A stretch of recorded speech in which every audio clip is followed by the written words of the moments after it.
Hi, everyone. Good evening. I'm Debbie Schwartz, founder of Road to College and the Paying for College 101 group. I'm just letting people come into the waiting room and we will get started. Let me just do a little bit of housekeeping. Okay, so then let me pull up the chat. It would be great if people who have come in, if you want to just share with us in the chat what year your student is in college, sorry, in high school. We're talking about college essays.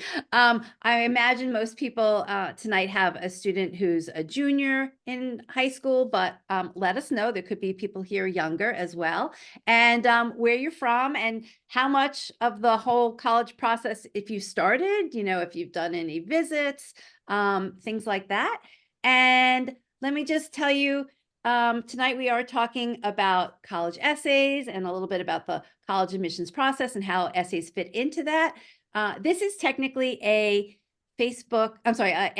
Zoom meeting. And the only reason I say that is that you can turn on your video if you want. You can unmute yourself if you really want to ask a question, but we also will be monitoring the chat to look at any questions there. And hopefully we'll be able to answer as much as we can. This is recorded, and tomorrow we'll be sending out an email with a recording. So with that, let's get started. And I just want to introduce who we have here tonight, and then we'll go to our slides and we'll talk about tonight's topic.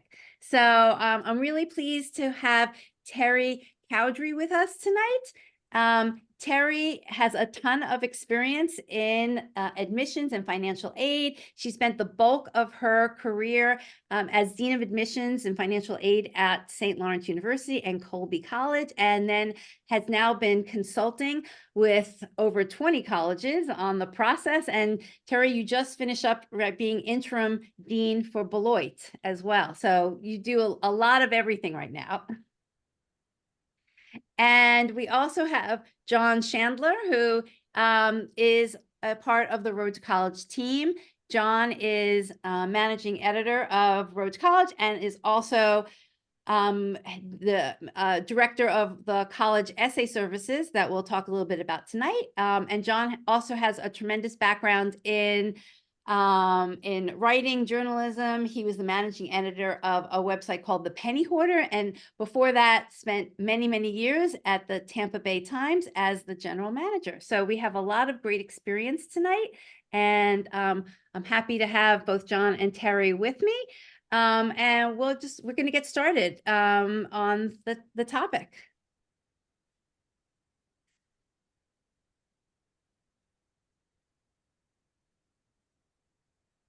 Okay, so as I mentioned, tonight is talking about the college essay, and we're going to talk also about the admissions process, and you're going to see what role the college essay plays in the admissions process. And then we're going to, in the second half, talk about how you can best work with your student in picking an essay and brainstorming and starting the writing process.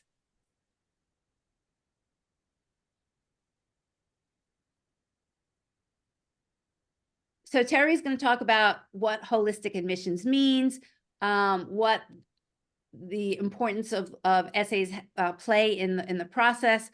We're going to talk about what the optimal timeline is to get started, and then what are a good 10 steps to help your students with successful essays. Please put your questions in the chat. I'm going to be monitoring the chat, and if there's anything that maybe we'll answer questions as we go along, and then of course we'll scroll through questions at the end.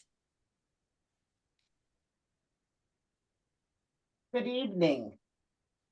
As Debbie said, I've been in college admissions work for a long time at a whole variety of different colleges, although primarily my time has been spent at private colleges and universities in a variety of regions of the country.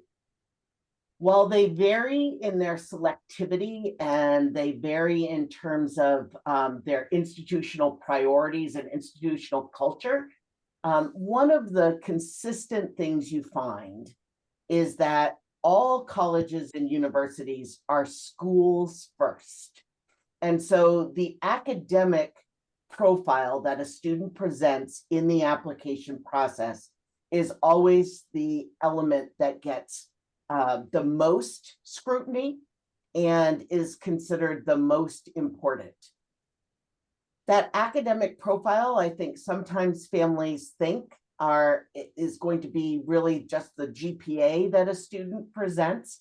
And it's far more than that. As you can see on the slide, we're looking at the grades students have received, the rigor of the classes that the student has taken. In some cases, colleges are looking at test scores that the student submits. And that's always in the context of the high school that they go to.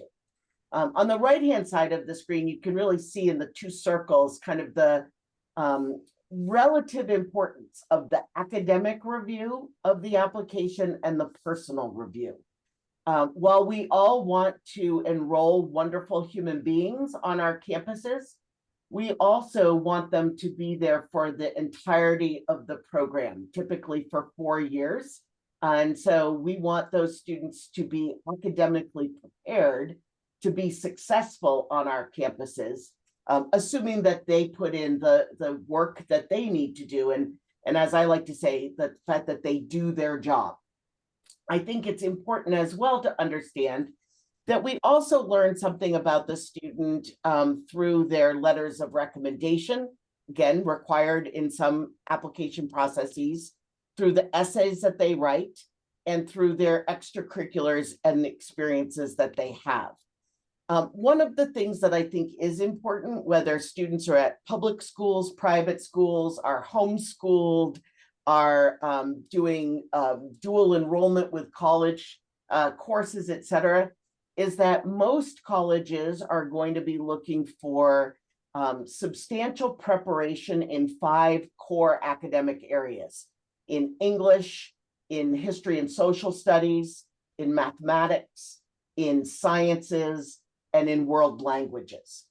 That is not always the case. There are some schools that are going to put far more emphasis on the STEM areas and perhaps not be as concerned about how much world language a student has achieved. There are other areas where the arts are going to be crucially evaluated. Critically important is what I'm looking for, because the student is applying to a major that is in the performing arts area or in studio art, or because they're applying to a school where that's the focus. So we review the academic portion to say, is this student academically prepared to be successful on our campus? We look at the personal elements to see whether the student has characteristics we seek. And this is always done at each school in the context of our own priorities and culture. Every school has different priorities each year. And so it's important that if I'm at a school, for example, that has just added a nursing major, I may be looking for more nursing students that year than I may be looking for in some of the other areas.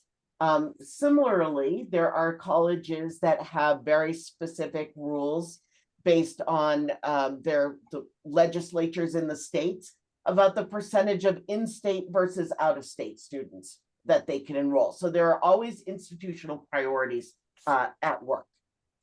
John, we can move on to the next slide. Actually, Terry, I have one quick question that somebody asked. And can you give any advice to families that have homeschooled students, or a little bit more information? I always feel badly because I feel like they don't, we kind of talk about the student who kind of goes to the regular high school and maybe not who's doing homeschooling.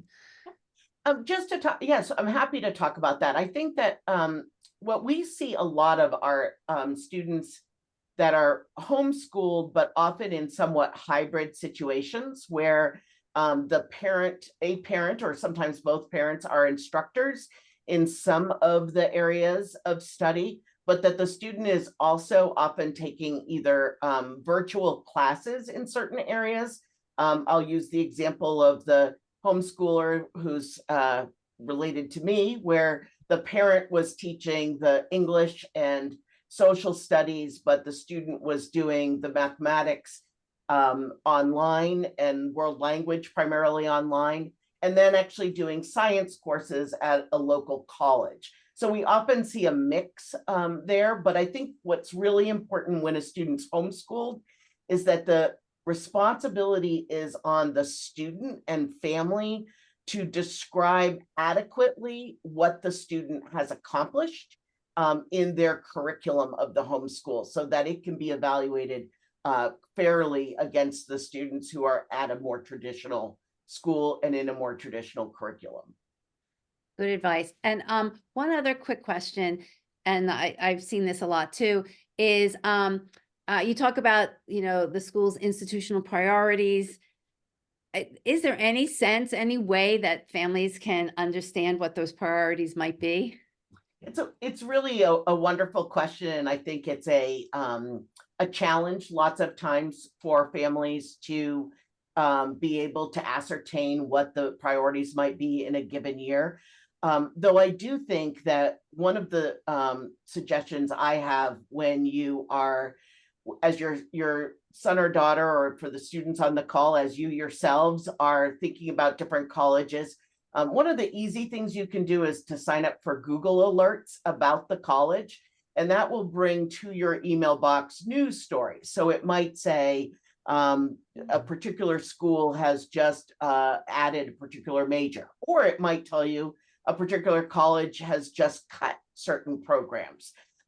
You might see that they're very committed to expanding their athletic program in a certain area.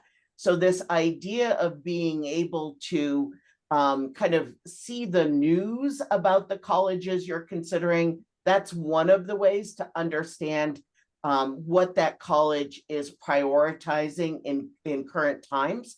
I think the other piece of it is that when you're visiting campuses, I think that's a fair question to ask of the people that you encounter.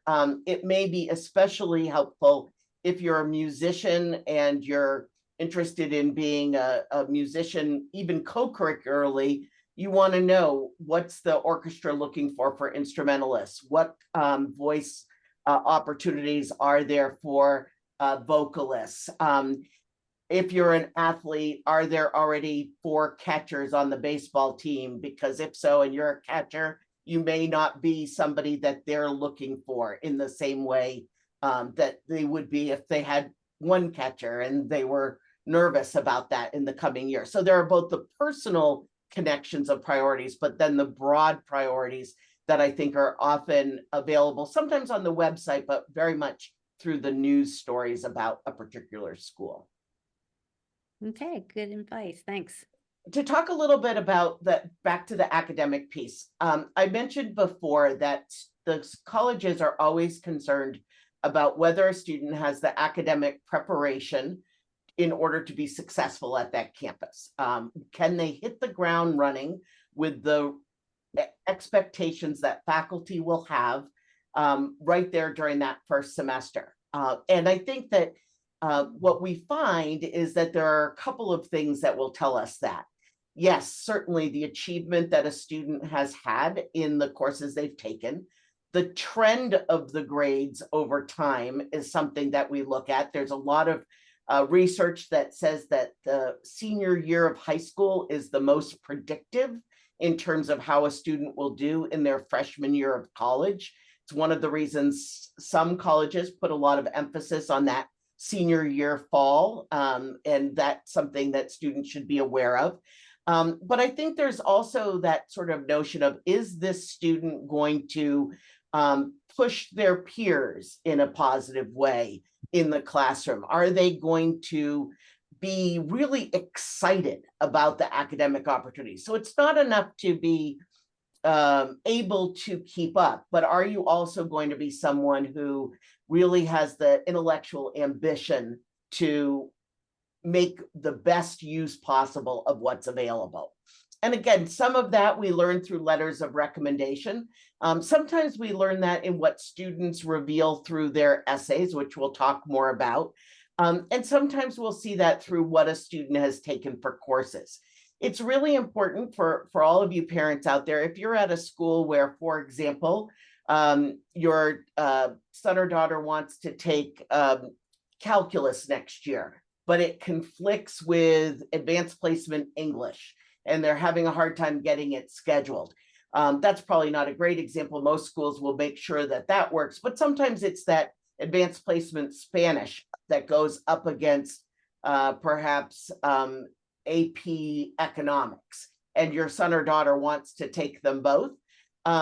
It is never a bad thing to use the additional information section of the common application, or to include in any other application form an explanation that says, you know, I would have continued in AP Spanish this year, but I really wanted to take economics, and those two things conflicted. Some schools are very good at explaining that they limit the number of AP or honors courses. For those of you who are not familiar, AP, when I say that, is referring to advanced placement. They will say the maximum that a student can take in a year is 3. Well, we will never criticize a student from that school for taking only 3. But if a student only takes 1, and they're a student who has done very well in that subject area in the years before, we're going to wonder, why did they not challenge themselves? If they've struggled in a certain area up to that point, we're not going to expect that they would take on even more challenge in that same subject as a senior. But all of this is something we're looking at. And I think the really important piece is, if a student is below that bar that is on the graphic you see here, the rest of their application really doesn't matter, because at a selective college, they're going to not be considered further if we, in fact, don't believe they can make the academic, find the academic success that we're looking for. Even at schools that admit the majority of the students who apply, if the student's academic record doesn't suggest that they have the potential to be successful, they are likely to be considered below that bar, and the rest of their application is really immaterial because they haven't passed kind of that academic hurdle, which comes first. And I just wanted to share with people, I really wanted Terry to emphasize that, because it also relates to the importance of your building your students' college list. So you want to make sure that there are colleges on there where your student is, first of all, going to pass the academic bar. Because if your student is applying to all of these schools, and of course, you know, there's always this idea, well, I'll put a few reaches on there, but you know, it could just be a lot of work with not the returns that you want to see, because you're not even putting the appropriate schools on the list where your student's going to get past the academic bar to even have them look at the essay. So one of the things I would also just say, because I think this is something we talk a lot about, you will hear as you go through this process, if this is the first time going through it in your household, you'll hear the term holistic admissions. And holistic admissions really means that we're looking at the whole application in the process of deciding to admit a student. And that absolutely is the case, particularly at the most popular schools, where there are more students who pass that academic bar than they can reasonably accommodate, right? So they will look at the application in a holistic way. Even colleges that do holistic admission do not do holistic denial. And what I mean by that is, if the student is academically not qualified, it does not matter what their extracurriculars are, or what their letters of recommendation say, or how terrific their essay is. If they're academically not qualified, they won't move further along in the process. So yes, students are admitted through a holistic review, but they are sometimes denied through quite an objective review of their academic preparation. And how can a family get a sense of what this bar is? I mean, nobody's looking for the exact calculation for each Yeah. school, but like with whatever information is out there publicly on each school, how can they sense, well, my student has a good enough chance that they're going to pass the academic bar? So there are several different tools that are available to you. Some may be available to all of you, and some may only be available based on the schools that your children attend. And again, if you're homeschooling, that's not as available. I think that one of the things that you can do is if you are at a school that is using a particular software product. So, for example, there are schools that use a product called Naviance that's through a company called Power School. What Naviance does is it puts on a scattergram the students from the high school in the past without names, but by GPA and other indicators, so that you can then look at where your son or daughter may be, and you'll see whether students with similar academic credentials in the past have been admitted or not admitted to the school. So that gives you a little bit of a sense. Certainly, there are great college counselors, both in the schools and independent counselors, who often have a good sense of the typical history of the school. But I think that one of the other ways that you can find this information out is there's quite a bit available online. On some college websites, they provide us a profile that will show the frequency distribution of high school GPA of students who were admitted, or of test scores. There is information through federal website. There's one called it's called IPEDS, IPEDS, that has public information about colleges. You can get some information there, but it is something where you're never going to know for sure whether or not your student is going to kind of pass that academic bar. But you'll be able to get a pretty good sense, I think, especially on the college websites where they are describing their requirements for admission and typically giving you a sense of what the profile is to be a competitive candidate for admission. And again, what a competitive candidate for admission is simply means that it's somebody above that bar, because then there still will be further evaluation that happens, which we'll talk more about here in just a minute. Okay, great. John, we can move on. Thank you.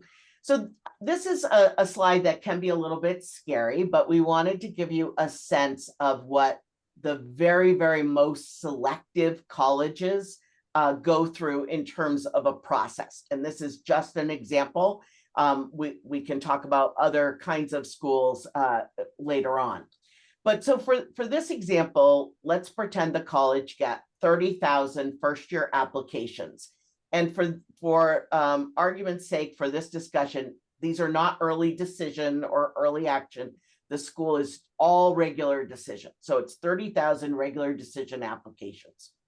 And as they initially evaluate those applications, half of them pass the academic review, right? So 15,000 of those students who applied could be academically successful there based on how their credentials have been evaluated. So then that 15,000 will really get closely scrutinized for the personal qualities and experiences that the student brings to the table. And that's where the essay or essays and extracurriculars, which is what the EC stands for, are really reviewed. That's part of the personal review. And the essay in this case is really, what does the student share about him or herself? How do we envision that student having an impact on our campus? What qualities are they going to bring to our campus? And so from that 15,000, now we've gotten down to 1,800 students who we know they're academically qualified, but we also think these are the 1,800 students who have the most to offer our particular campus. Well, we only can enroll 500 students. And traditionally, about 1 out of 3 students who we offer admission to will choose to come, because these are amazing students. They have lots of different opportunities. So we have 1,800 right now, and the vice president says, okay, we have to get that down to 1,650. We can admit 1,650 because we know, based on the most recent years, that we will in fact enroll about 1 out of, or about 30% of the 1,650 we admit. Of those 1,800 that have passed the academic and personal kinds of review processes, there are 1,400 of them that we just would love to see on our campus. So they go right from that personal review that they've done. Now they're into the box, the bin, to be offered admission. But we have 250 more spaces, and we have 400 applications left. So the 400 applications then go into what's considered a committee review process. And committee review is done differently at every college I've worked at. At some colleges, there is no committee review, but at most of the very selective ones, there is. And in committee review, the admissions office comes together, the staff who's in charge of making these decisions, and they discuss those 400 students. Now, again, recall that all 400 of them are wonderful, and we would like them to come, but we can't admit them all. So we have to decide which of those students are of the greatest interest to us and pick the 250 of them who are. So we have 250 that come out of that 400 committee review. We add the 250 to the 1,400 who were just outstanding through our review process. And now we've hit our 1,650 students that we will send good news to, hoping that 500 of them will choose us. But if only 475 choose us this year, because so many of them have so many great offers, we have 150 still fabulous students who we think the world of, who are on our wait list. And so we would then go to the students who are on our wait list and literally one by one invite them to consider choosing us now. Some of the students who we have put on the wait list will say no thank you. They have already made plans to go elsewhere, and that's their prerogative. But some of the students who get admitted from the wait list end up being just as fabulous as the students who came right through the process into the admit bucket from the beginning. And certainly once students are on campus in the fall, whether they were admitted straight through the process, through the committee process, or through the waitlist process, no one knows the difference. No one knows who anyone is. All of those students are students that we're really confident are going to be great students on our campus.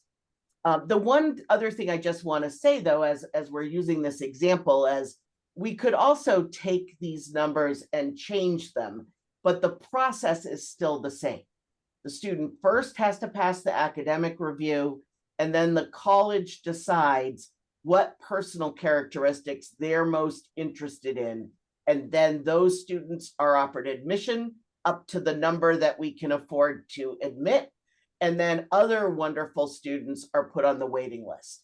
If a student doesn't pass the academic review or passes it, but then is not somebody who we feel is going to make much of an impact on our campus, then those are the students who are neither admitted nor put on the wait list and are likely to just get an answer, the answer of no from the college. And you could have two colleges with the exact same acceptance rate, and at one school the student is told no, and at another school they're told yes, because at this point with this level of selectivity, there is a lot of subjective evaluation that goes on in the end.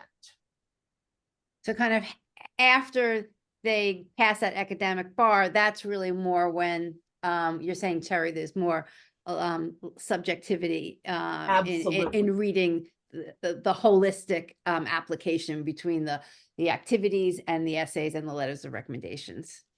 One of the things I do want to mention too, because I think sometimes there's a misconception that extracurricular activities are school activities only. And certainly colleges want to know in the admissions process about any activities or hobbies or commitments that a student has that's non-academic. So it could be student government in school, it could be scouting, it could be being involved in a religious organization, it could be taking care of younger brothers and sisters after school, a part-time job at the grocery store. It could be all kinds of things. And we want to know, what is the student doing with their time beyond the academics, and what are the interests that they have beyond what they're doing in the classroom day in and day out. Okay. Yeah, Next. let's move on. Okay, so how important are the essays? Just I'll give a kind of go through this a little bit more quickly. Most college, or many colleges, I should say, I haven't done the calculation, but many colleges require at least one essay. The essays do help us distinguish among similar students, but who are similar academically, but this helps us get a sense of their personality. And there are some colleges where there's no essay as part of admissions, but there is an essay as part of a scholarship application. Even more important for students to understand is some of the colleges will ask them for the essay as part of admissions, and then we'll invite them to submit another essay later as part of a scholarship competition. So the students need to be prepared that that could be part of their process. We'll move on to the next one just so I can give you a little bit more sense of when they're the most important. So they're most important at highly selective or selective colleges. And again, remember that a highly selective college is a highly popular college. By definition, they have more qualified students than they can enroll, and that's what makes them highly selective. Essays are also important for borderline candidates, even at schools that are not terribly selective. But as a student who may be academically kind of right on the edge of meeting the academic mark, a terrific essay can in fact help that student be tipped into the group that is given further consideration. For merit scholarships, absolutely, essays can be important. And for lots of merit scholarships and honors programs, you'll find that there are faculty who are reading the essays, that it is no longer the admissions staff who are reading the essays, but it's the faculty who will be working with those students. At some colleges, there is admission by major. Years ago, I worked at the University of New Hampshire, and we had specific numbers for each of our engineering majors. And electrical engineering was far more competitive at that time, this is a long time ago, than civil engineering was. And so at certain schools, certain majors that are most popular may have, will put typically greater emphasis on the additional information that can be found in an essay. And then again, for public universities that have a limit on how many students they can enroll from outside their state, sometimes the essay can be very important in that an out-of-state student gaining admission. They're less important on the flip side, less competitive majors, an in-state student at a public college, and at the less selective colleges, particularly when they're a strong academic student. So again, just understand that there's going to have a varying weight depending on where the student is applying. You can go ahead and move on, John, and I'll. So I mentioned the faculty often read scholarship essays and honors program essays. I remember I worked at Vanderbilt for a number of years, and every spring I would end up, or winter, with a member of the English department sitting in my office with me at a table while he read essays for their honors program. Admissions officers have traditionally been those who would read the most of the applications and essays, and that continues to be true. But professional readers are being used more and more. And this is really the result at the most popular colleges of there being such a growth in applications that there are simply not enough hours in the day for the admission staff to read all of the applications. I worked with George Washington University in 2016. And at that time, we had about 20, maybe 24 outside readers who were hired and managed by a staff person. And they worked very closely. They were trained very thoroughly, but these were professional readers reading applications. So again, it's going to vary, and there's no way for your son or daughter to know exactly who the person or people are who will be reading their applications. Go ahead, John, next slide. So there's always the question about, are there good essay topics or bad, and are there bad topics? And I have read, I can't, countless essays through the years, and would just say that the topic that the student chooses is less important than the approach that the student takes. And I'll give a couple of examples. If a student's going to write about a class trip that she took to France, what is important to do is to pick an element of that trip where either something happened that was particularly enlightening or informative or delightful to her, and to tell that story and tell why. So we don't just want to know that she met an interesting person at a cafe and this is what they did and where they were from and what they talked about. We want to know, so what?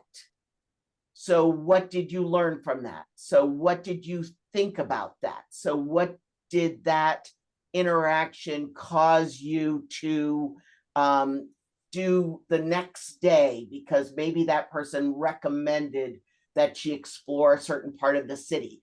It's always important to read an essay after you've written it and say, did I answer the so what question? The other piece of that is to ask yourself, do I know anyone else who could have written this essay? And that can happen when the student who's taking the trip to France writes a travelogue of what happened and where they went and what sights they saw. And that travelogue, if it doesn't answer the so what question, could potentially be written by half a dozen classmates who were on the same trip. The same is true when students write about an athletic event. It's not bad to write about athletics, but it needs to be something that only the student author could be sharing, a story that they alone could be sharing. I always advise students to avoid using a paper that was written for another purpose. It is rare that a paper written for another purpose will really convey information about the student. And so I do think, though the Common Application does allow students to do that if they choose to, it feels often to the reader, who's usually able to tell, that the student just didn't want to put the time in to writing an essay specifically for college. And when you think about it, the prize at the end of this college process, as stressful as it can be while going through it, is pretty incredible. And when your sons and daughters think about, 18-year-olds across the world, most of them are not in a position to worry about where they're going to college. There's a lot of privilege just in that opportunity to apply for higher education, both in the States and in some other countries. So you always want there to feel like the student has put some effort into the process. And then the bit that I always share with students, because the one consistency throughout all my years in admissions is that I have never read a successful essay about a student's love life. It is, they've tried, and whether it's the wonderful new person they met or what they learned from the breakup, it just doesn't really work terribly well. And so if they can find anything else that moves them to write about in their college essay, I encourage them to do so. I'm going to share just a little bit about the timeline, and then John will take it from there. Terry, can I just mention one thing? Actually, slightly earlier, somebody said when you were talking about, schools want students that are going to be successful at their school, right? And so somebody said, how is the school going to know that?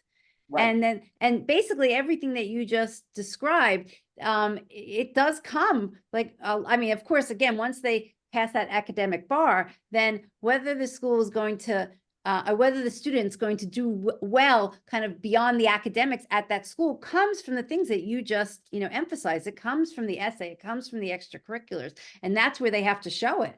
Right. And I think what a lot of it is it has the person been resilient in situations so far that they've encountered? Is the person someone who knows how to self-advocate or to ask for help if needed? Is the person empathetic and will look out for their classmates who they will be meeting? So it's a number of things that are important for a student to share. And again, we're never going to know everything there is to know about your sons and daughters through their college admissions application. But we do encourage them to think about what are the things about themselves that they most want us to know, and to focus on that as much as they can. So there's one question, maybe a little sticky, somebody asking, how does a college control if there's any potential bias from, somebody reading? It's a thoughtful question for sure. And I would first say that there is bias, because I think we all as human beings have bias, and that there are some colleges, particularly some of the very large public universities, that don't use an essay and don't use subjective evaluation at all, or holistic admissions at all, because they're in a situation where they don't want to have any subjectivity. And certainly that's the case in a lot of higher ed systems around the world, where there isn't this kind of combination of both objective and subjective. So we all bring biases to bear. And I think different offices approach it in different ways in terms of the training of their staff, in terms of how staff, what the checks and balances that are put into place. At many schools, the applications are read by more than one person, and that helps correct for bias. When I was working at St. Lawrence, part of our annual training was we sat in a room and we all talked about our biases and owned up to them, because as you all are aware, you can have bias, can be both you're positively inclined towards certain characteristics, or you're negatively you have negative feelings about certain characteristics. And so we really tried to make sure that if there were particular biases that staff had, that we made sure that we had a counterbalance for that. Is that done at every school? It probably is not, because partly there's just not time enough to do it. But it is something that I think, when students choose to write about something that's quite controversial, for example, they should only do that if they're comfortable with the fact that I'm going to take a stand on a controversial political position, for example. And if that causes the college to not want to invite that student to join their community, presumably the student doesn't actually want to be in that community, right? I think most students steer clear of writing about controversial topics, because that's something that they see as has the potential to either really make a reader enthused, or equally to turn a reader off.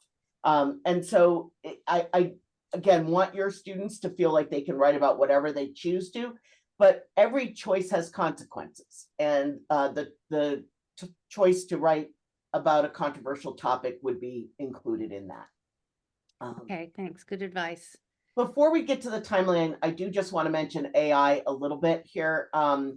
It's been interesting year this year because when we read an essay that does not seem consistent with the rest of the application, where the topic is quite impersonal, where the voice just doesn't seem to be that of a high school senior, we do have processes where we can do an AI check on the application or on the essay. And typically, if it comes back as a high percentage likely that it was AI produced, usually 90% or higher, we will, in my current role, we will invite the student to have an interview to talk with us about their writing process and how they came to the essay that they chose to submit. And I'm currently working at a school that admits the majority of applicants. So this is not a highly selective place, but we still want to make sure that students, when they sign the application, saying that the application is all their work, their own work, that they're taking that seriously. There's a lot of discussion in our industry at the moment about whether we should in fact welcome students to use AI with the college essay, but simply they would simply have to disclose that. I think if we move in that direction, the standard for the quality of the essay will go up, because if a student's using additional tools, there will be the expectation that they're delivering an even more superior outcome. Interesting. So it's almost like a little bit more pressure. I mean, Yes. so it's a good message to parents and students, like, don't escalate this. Yeah, and I think, it's we talk about it, some of us who are a little older, about the different, we didn't used to have Grammarly or spell check or those kinds of tools that most of us now take for granted. And is that something that we would have ever gotten upset about? And will AI someday simply be another tool? And in fact, it probably is in a lot of industries already. So I think the jury is still very much out on how colleges will use it. I think it's a perfectly reasonable question for you to ask of admissions people too, about what their policy is on students using AI in their application. So there's a question, which is a fair question, about like how a student might use AI. So meaning, there's one thing if a student's going to use it to generate the essay from start to finish, versus a student that does the majority of the work on their own, and then they might just want to use AI to whatever, help shorten the essay, or maybe just like review it for grammar. What are your thoughts on that? And my sense of things is that when a student is, and I'll use the example, a student's written an essay and they feel really good, but they don't like how they've ended it. They feel like they don't have a good, strong ending to their essay, that they might choose to consult AI to say, this is what I'm trying to get across. How would you suggest, write this for me? And then I think the student needs to read it and say, it gets me part of the way there, but it doesn't really get me all the way there, and still be editing. It's not in some ways all that different from saying to mom or dad, I'm trying to get across what I really learned from being this counselor at this summer camp, was that as teenagers, we have a lot to learn from second graders and the way that they encounter the world and interact with the world. And so I think there, the student can really potentially get ideas. They can generate ideas, but their editing and the final words that they use really need to be their own, because otherwise it will not sound like the student has written it. And that's really the goal in the end, is it needs to be the work of the student and sound like the student when we're reading the essay. If we could just go on, Yes. I know I'm using a lot of time, but I think this is one of the key things to talk about. And I know John will talk a little bit more about this. Anybody who's a junior on the call, an 11th grader on the call, or the parents who have 11th graders living in your households, it is time to really be starting this process. The college admissions process can feel like a part-time job, And actually, it will feel that way for some students if they go about it in a way where a certain number of hours a week, they're sort of dedicating it themselves to it. And it's not something that is being done all in a rush at the last minute. So thinking about the topics, we'll share the topics for the common application in a moment. And writing some drafts, I think, is important. And John will talk about that process of doing it. By midsummer, it's really important for students to have at least with the schools they're still strongly considering, kind of created a calendar for themselves so that they know when the application, what the essays are and when they're due. There may be some colleges on their list that they're considering in July that they end up not applying to. That's fine. There may be a college they learn about in September that they add to the list. That's fine as well. But starting August 1st, when the common application becomes available, lots of students will at least get their common application filed, send it off to the schools where they know they want to apply. And then if they choose to apply to other schools a little later on, all they'll have to do will be the supplemental essays, if there are any, for those additional schools. But really, I know high school seems to be starting earlier and earlier in some parts of the country. Students are back in school by the second week of August. So that puts pressure on this really being a midsummer, early to midsummer task. And then in September and early fall, they'll be finishing their applications at any schools that have what we call rolling admissions deadlines, or where they have early action, or if they're applying early decision, they'll get those done. And then by later in the fall, they want to finish up all of their applications and essays. Really, they should, in my mind, come back, start their senior year with as much of this work done as possible. Because as I mentioned at the very beginning, when we're looking at academic credentials, one of the key things we're looking at is what are they taking senior year?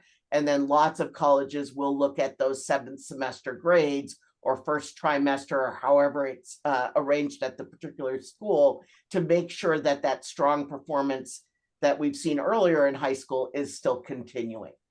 So it's really to their advantage to get things as buttoned up as possible before the start of the school year.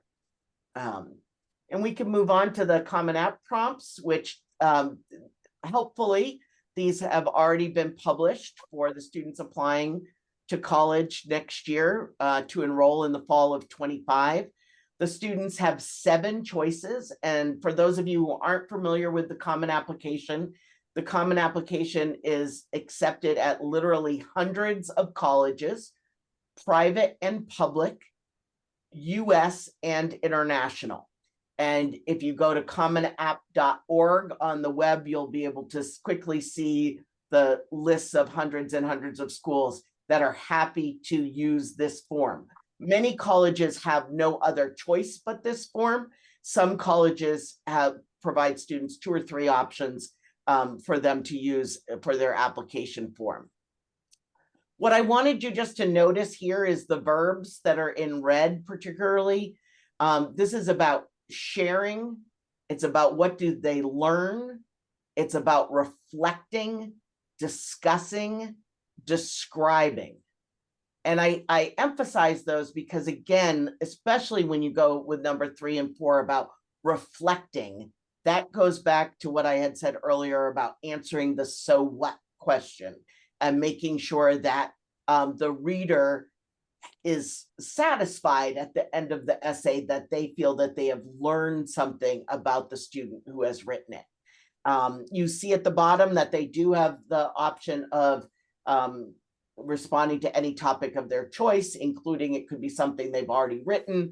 But again, what I would encourage is for students to, if they're doing that, to be very judicious, that what they're including as their essay really represents the very best that they can put forward. Essays do give you typically a word count that they're looking for, so you have guidance.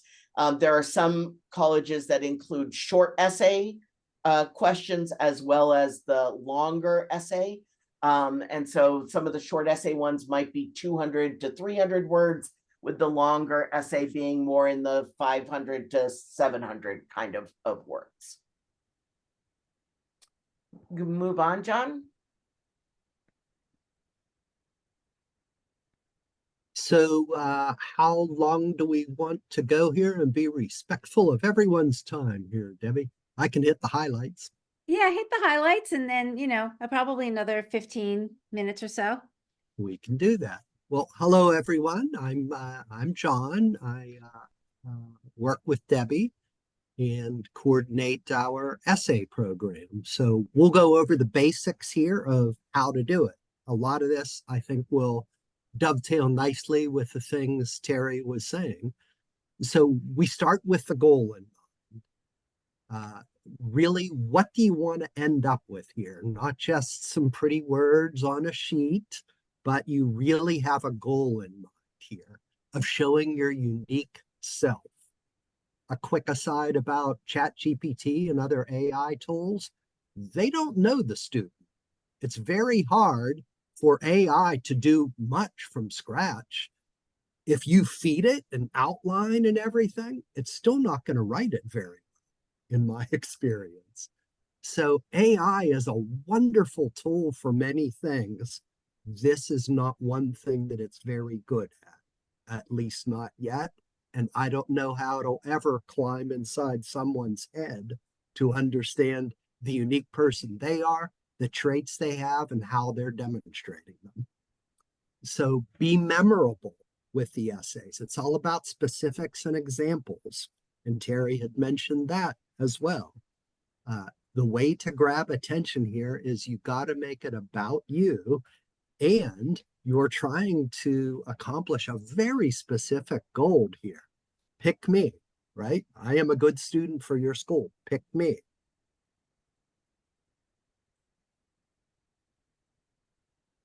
Typically, we'll talk with the students we coach because we offer essay services here at Road to College.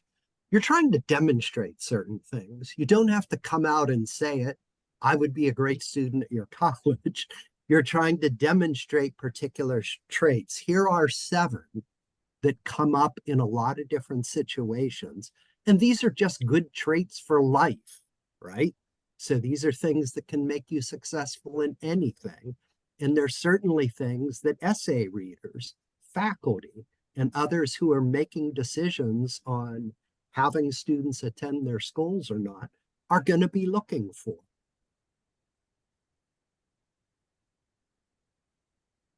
Here's an example. So this was a student that I had the honor of coaching this past season.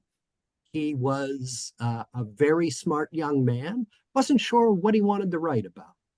I just started talking with him, and I see on camera in a Zoom meeting behind him all these planes and look like a drone and all this stuff up in his bedroom. It led to this intro for his essay. So as you take a look at this, you'll see he's naturally demonstrating these first 3 qualities. So this is the kind of thing you're trying to capture, right? It's got to be the unique you. This just can't be platitudes, generalities. We need specifics here, and we're trying to be memorable. It just so happened the field of study that he is really into, and his dad and grandfather were both pilots, that comes up in the essay, is all about flying drones, engineering, making them. He had a 3D printer in his bedroom. He made his own headphone stands. As he's telling me all this, I'm just seeing, boy, this lays out beautifully in an essay here. This is what he came up with for his intro. So he went way beyond just saying, I enjoy like spending time with drones. All of those things that you described demonstrated how much more he did with drones. Exactly. Here is another way to really get started. So you got to think about how you're going to go about this before you just start writing. So you'll notice these initial steps here, they're planning. So many people hate to outline, right? Some of you in this room may have just hated the outline. Outlining works. So I spent a lifetime as an editor here.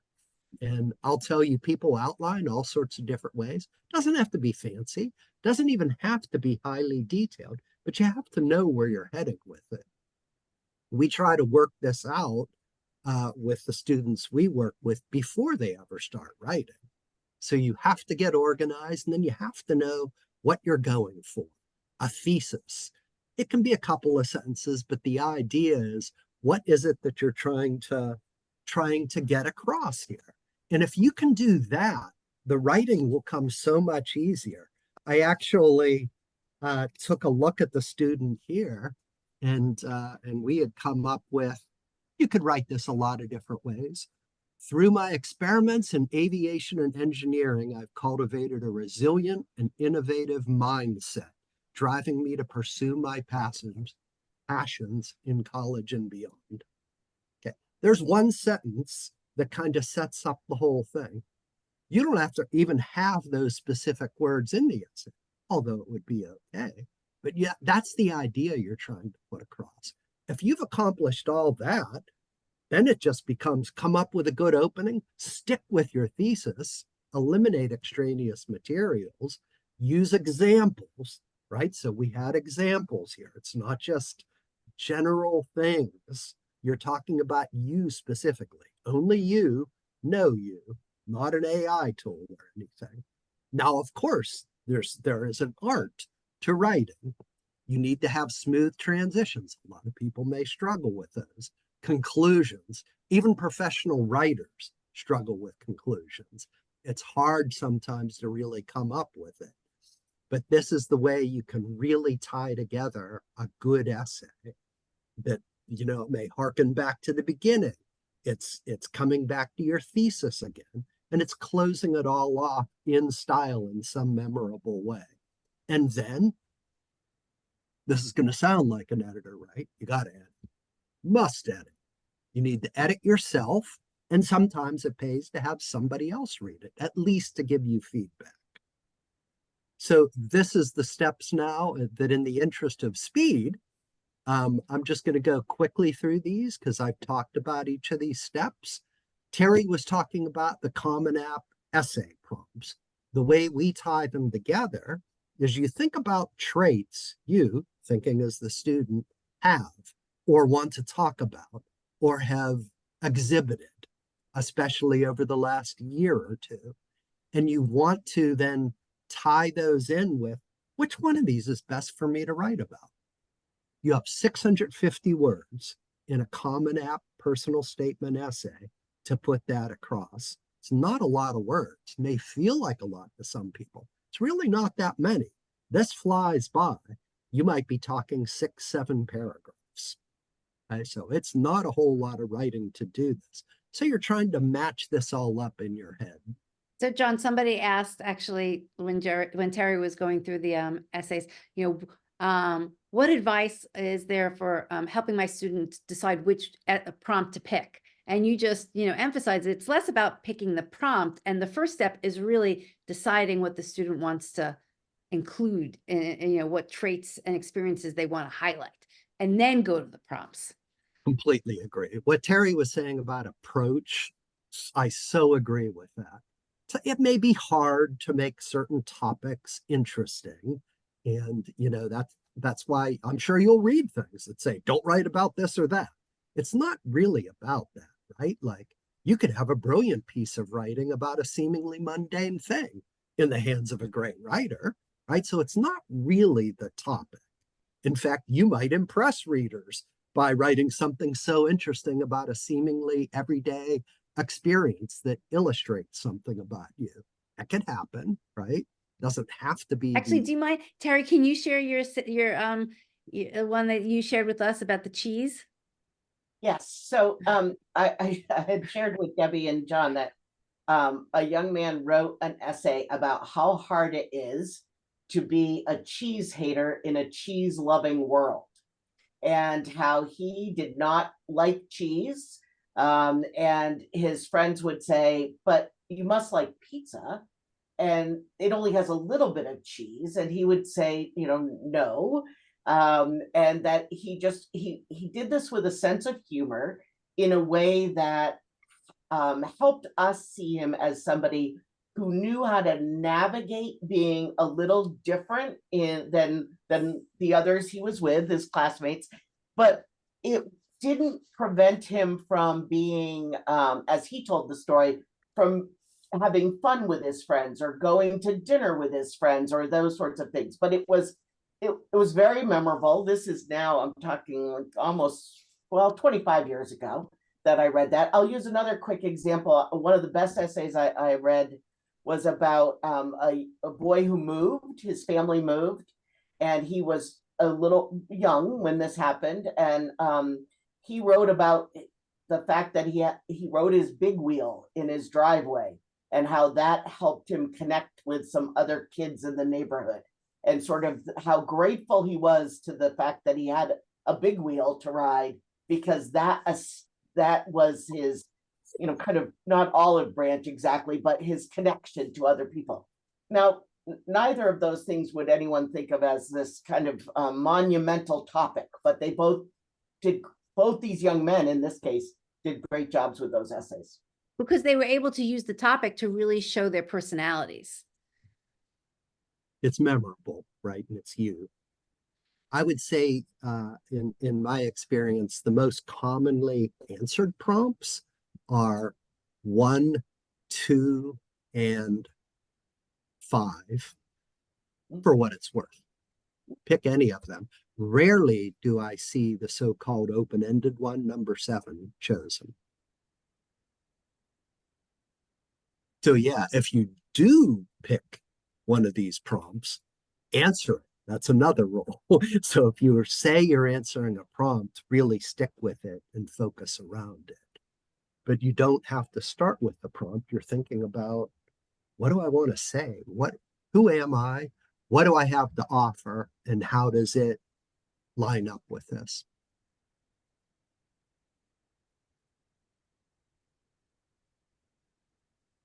So I'll just breeze through these just to give you the idea here. Outlining. Your outline for a Common App essay might be intro about scene in bedroom, segue into interest in engineering and aviation, family history with it. See, you're just like writing down some of these thoughts. Get into failed experiments, because he showed a sense of humor, the young man I'd referred to before, that actually showed a lot of resourcefulness. He talked about he started using foam because he could get it very cheaply and crash, and it worked very well for his home-built drones. Okay, that's I found that kind of humorous, the way he was saying. He didn't let his failures look like failures. For him, they were just experiments, and he would learn something. And he learned faster and spent less money if he used foam. So it's just, he's saying these things, and this sticks in the head, right? Like, if you're an essay reader, even if you only have a minute with it, this kind of thing is more likely to stick in your mind than generalities, platitudes that you're just sort of spouting and wondering, did ChatGPT write this? Does this sound authentic? Does this even sound like a high school student?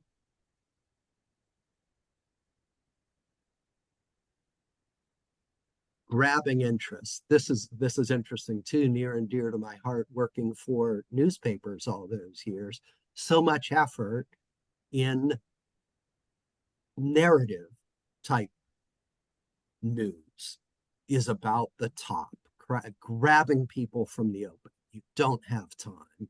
There's no throat clearing. There's no introductions. You just dive right in. That's the idea with these essays here. Every word counts. You only have 650 words. Here's what he came up with for his conclusion. Some help from the editor here, but this was his writing.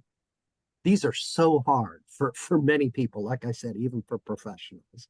So you don't have to say, I'm really looking forward to coming to your school and all. things can sound so trite like that. But he was able to bring back some thoughts from earlier in the essay, tie it all together, and it came out fine. Again, as an editor, we don't write everything, but we're trying to coax, encourage, support people to write their best, to really put their best foot forward. And then the editing process. And it's at least going to start with editing yourself. If you've done good planning and you've given your best shot at writing, you're still going to want to go back as much as you can with a fresh set of eyes. Read it out loud. You know, this is about more than grammar, although you may find grammar errors. Yes, I highly recommend Grammarly. Grammarly is better than ChatGPT or anything like that for finding grammatical errors. ChatGPT will miss stuff. But sure, if you want to plug your essay in and say, evaluate this essay, I don't think you're going to be super happy with what ChatGPT or other AI tools say, and I wouldn't depend on it for editing. What it writes will usually be grammatical. I don't catch it with misspellings or grammatical errors. I catch it with all sorts of missed points of emphasis, overstatements. It just messes up. Like there are so many decisions that you may not even think about as you're writing or editing something. It just can't handle all that. It is natural language processing. It'll give you highly wordy, accurate grammatical sentences. Then you can ask it, be more specific, and it might, it might help you there. I'm just pointing out that it's not very far along with writing. But ChatGPT and other AI tools, Terry was alluding to this, are being used throughout industry. I mean, it's used in all sorts of different ways in manufacturing, not just in language and analyzing data, and it is a great tool. So yes, colleges, universities do need to reckon with how they are going to, and I'm sure there are already courses in it, right? So people will learn it, but it's not what a lot of people think, at least not yet.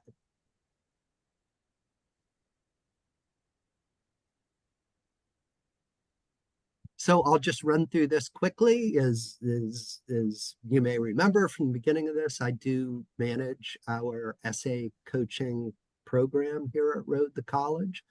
So this is a service we offer. If you think that you or your student would like some help in this, we'll meet you wherever you are. You need help from the start, sort of walking through the whole process, we can do that. If you've already got a part of an essay, most of an essay, and you're just not sure, yes, feel free to reach out for us and we will start at whatever point you need to start at and help you to the finish line here. We also offer services to review the Common Application itself. The personal statement is part of the Common App. So if you need help knowing what to put in each, that's a common question that comes up. So you don't have to stick in everything. It's not your life story in the essay. And a lot of people feel like, oh, I need to fit in all this stuff. A lot of other information can be well represented within the other fields of the Common Application.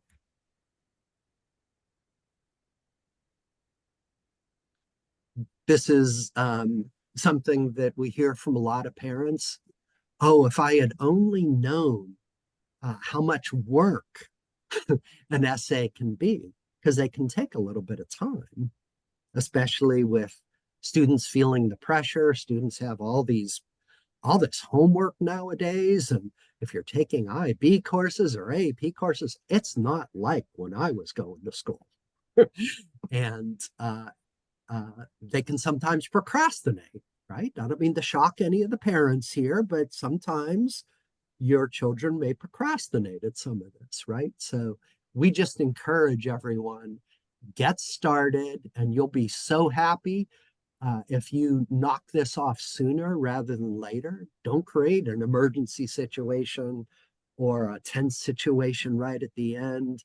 Oh man, and it's not just one essay often, right? Like I've edited essays for one student, like 10 different essays, Common App essay, college specific essays, including supplementals. Like it can be quite a few.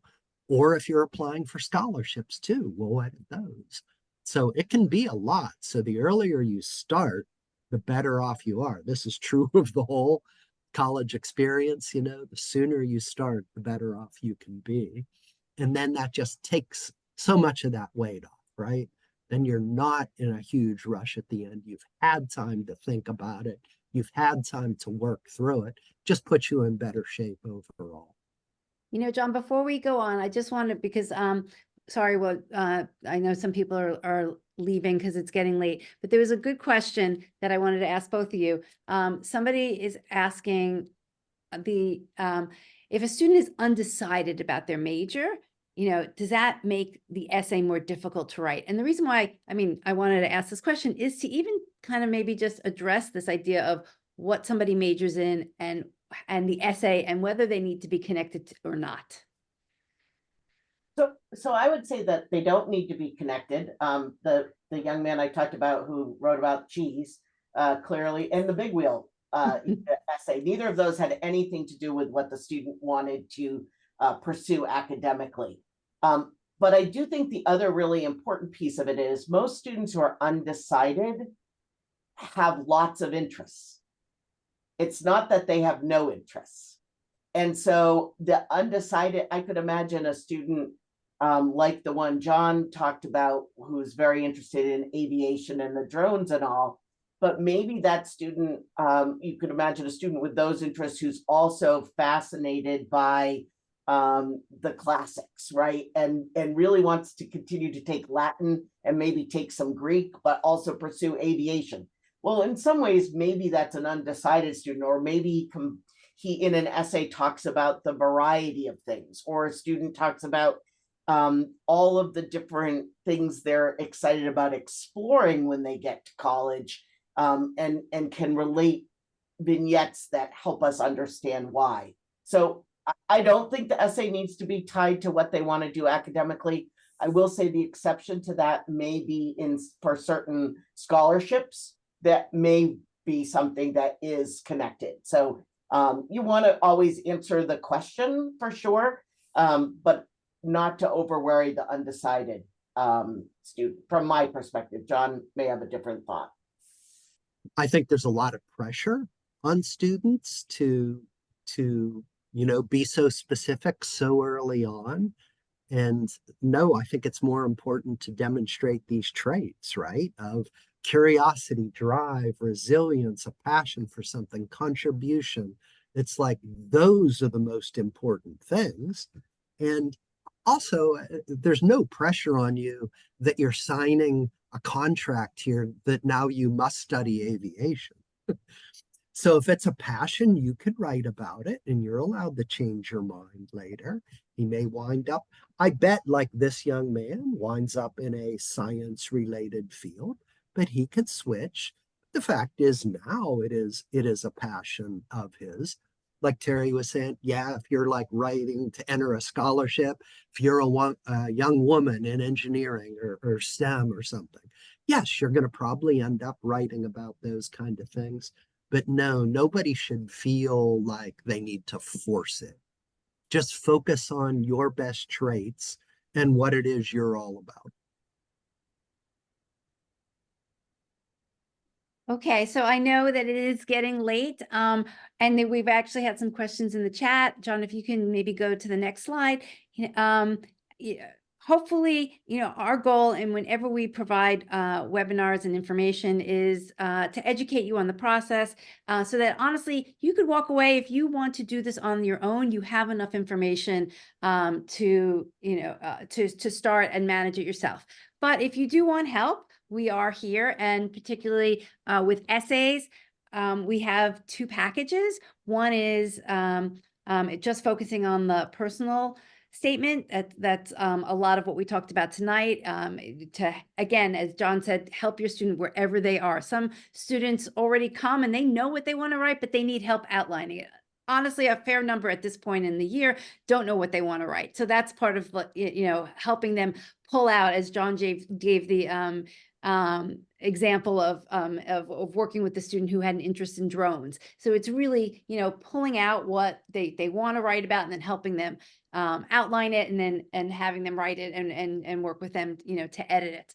And then we also do a combination of looking at the essay and the Common App, and helping students highlight, you know, what they should be sharing on the Common App and how to describe their activities. And even as Terry mentioned earlier on, people weren't aware that there's an additional section that students can share other information about themselves, and that's all part of the Common App, which we can combine with essays.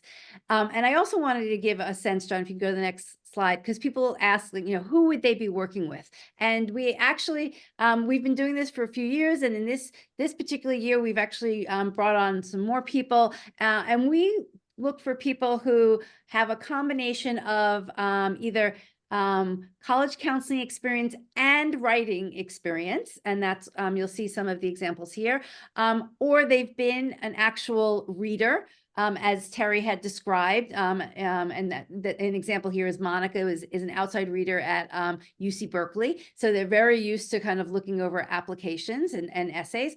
Or the third area of expertise are people like John, who are just come with a lot of experience and skills as being a professional writer, because that's so helpful in getting students through this process. So we have a whole range of people with different experiences, all very good, all have spent time working with students. So, you know, I think we've got a good collection of people to help support your student in whatever way they need help. So I know it's getting late. Thank you everybody who has stayed. Thank you, Terry and John, for all of your help. We actually will have a variation of this session next month. If by chance you want to come back, or you know you have other questions, please do. And you can always send us questions at support@roadtocollege.com on lots of different topics, and we will help in whatever way we can. So thank you, everyone. It's a long night, and we will send the link to the recording tomorrow. Take care. Thank you, Good night, John and Terry.